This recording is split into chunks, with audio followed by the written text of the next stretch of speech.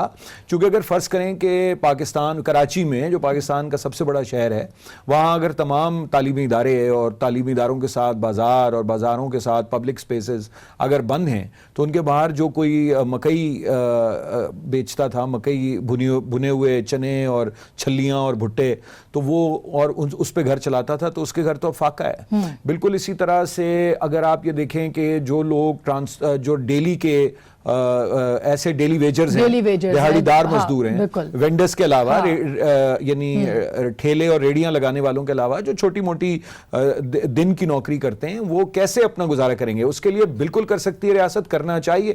آپ کو اگر جسٹن ٹروڈو $2,500 ہر کینیڈین کو دے سکتے ہیں تو پاکستان کی ریاست کو صرف اپنی ترجیحات ہی بدلنے کی ضرورت ہے نا. اور وہ مجھے سندھ نے کوئی اس طرح کا کیا بندوبست 3 ارب روپے کی سبسڈی اور کچھ گھروں کے اندر راشن کی انہوں نے بات کی, لیکن یہ تو وفاقی سطح پر فیصلہ کرنے کی ضرورت ہے نا. دیکھیں لاک ڈاؤن خان صاحب کے کہنے سے نہ ہوگا, نہ خان صاحب کے نہ کہنے سے نہ ہوگا. اس کی وجہ ہے کہ جب کراچی بند ہو جائے گا تو ویسے ہی پاکستان میں لاک ڈاؤن ہو جائے گا. بالکل بالکل. چونکہ دیکھیں نا, اگر فرض کریں کہ ٹرانسپورٹ ہی نہیں آ رہی کراچی سے, اور ایک امپورٹ بیسڈ آپ کی اکانومی ہے, اور سارا اور پورٹ سے آپ کی ٹرانسپورٹیشن جو ہے اسینشل گڈس کی بھی اگر فرض کریں کہ متاثر ہوتی ہے, تو آپ یہ دیکھ لیں کہ اس وقت قیمتوں کا کیا بحران ہوگا پورے پاکستان میں. بالکل. اچھا, میں ڈاکٹر صاحب آپ کو بھی شامل کروں اس بحث میں. آپ کیا سمجھتے ہیں؟ پرائم منسٹر کہتے ہیں ہم لاک ڈاؤن نہیں کر سکتے, لیکن یہ اتنی بڑی وبا ہے کہ لاک ڈاؤن کیے بغیر یہ خود بخود ہو جائے گی, تو پھر کیا ہوگا؟ آپ کے تخمینے اندازے کیا کہتے ہیں پاکستان کی معیشت کے بارے میں؟ دیکھیں آسما, 2 محاذی جنگ ہے. ایک تو وائرس کے خلاف جنگ ہے, اور دوسرا وائرس کے نتیجے میں جو معیشت سلو ڈاؤن ہو رہی ہے اس کے خلاف جنگ ہے. اور دنیا بھر میں ممالک جو ہیں اس کو 2 محاذی جنگ ہی سمجھ رہے ہیں. ایک تو آپ نے وائرس کو کس طرح مارنا ہے, یا جن لوگوں کو آلریڈی وبا جن میں انفیکٹڈ ہو چکے ہیں ان کو کس طرح بچانا ہے, اور دوسرا یہ کہ معاشی سلو ڈاؤن جو ہے اس کو کس طرح روک تھام اس کی کرنی ہوگی. تو ہم دونوں محاذوں میں سمجھ رہا ہوں ڈیلے ہو رہا ہے اور بہت پیچھے رہ رہے ہیں. اور بڑے ہی افسوس سے آسما آج میں سارا دن یہ سوچتا رہا کہ ہم معیشت ایک بڑی خطرناک قسم کی تباہی کی طرف بڑھ رہی ہے, انلیس حکومت ایک بہت بڑا کوئی ریسکیو پیکج جو ہے وہ اناؤنس اس کا اعلان نہیں کرتی.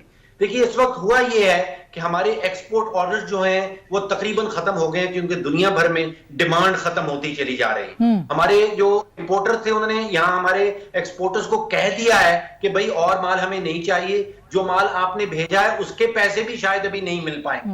ایک تو یہ پرابلم ہو گیا. دوسرا یہ ہوا کہ پاکستانی جو ہم یہاں رہتے ہیں ہماری جیبیں خالی ہو گئی. بجلی کا بل دینے کے بعد, گیس کا بل دینے کے بعد, پیٹرول کا خرچہ کرنے کے بعد اب ہماری جیب میں کچھ بچا نہیں. جب ہماری جیب میں بچتا نہیں ہے تو ہم خریداری نہیں کرتے ہیں. جب ہم خریداری نہیں کرتے ہیں تو پھر مطلب آلریڈی دیکھیں نا, موڈیز یہ باقی جو تھے وہ کہہ رہے تھے کہ پاکستان کے اندر معیشت جو ہے وہ 2.5 تک جائے گی اس سال میں. اب وہ کہہ رہے 2.8 تک جائے گی, 5 تک وہ اب رہ گئی ہے.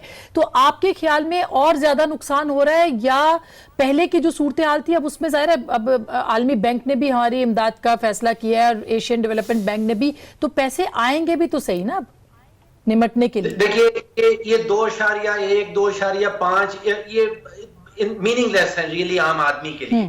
عام آدمی یہ سمجھتا ہے کہ وہ بے روزگاری کا حال کیا ہوگا اور مہنگائی کا حال کیا ہوگا. دیکھیے جب تک پاکستان کے اندر پاکستانی حکومت اس وقت مداخلت نہیں کرتی معیشت کے اندر تو یہ تباہی سے نہیں بچ سکے گی.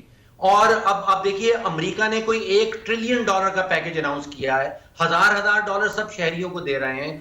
$1,200 ہانگ کانگ پہلے سے دے چکا ہے. آسٹریلیا کوئی دے رہا ہے $750. برطانیہ نے $420 ارب کا پیکج اناؤنس کیا ہے. فرانس نے €300 ارب کا پیکج اناؤنس کیا ہے. وہاں کہا جا رہا ہے کہ جی آپ کے اوپر جو مارگیجز ہیں, جو سود آپ نے دینا ہے اس کو سسپینڈ کرتے ہیں, جو بجلی کے بل ہیں ان کو سسپینڈ کرتے ہیں, جو گیس کے بل آ رہے ہیں ان کو سسپینڈ کرتے ہیں.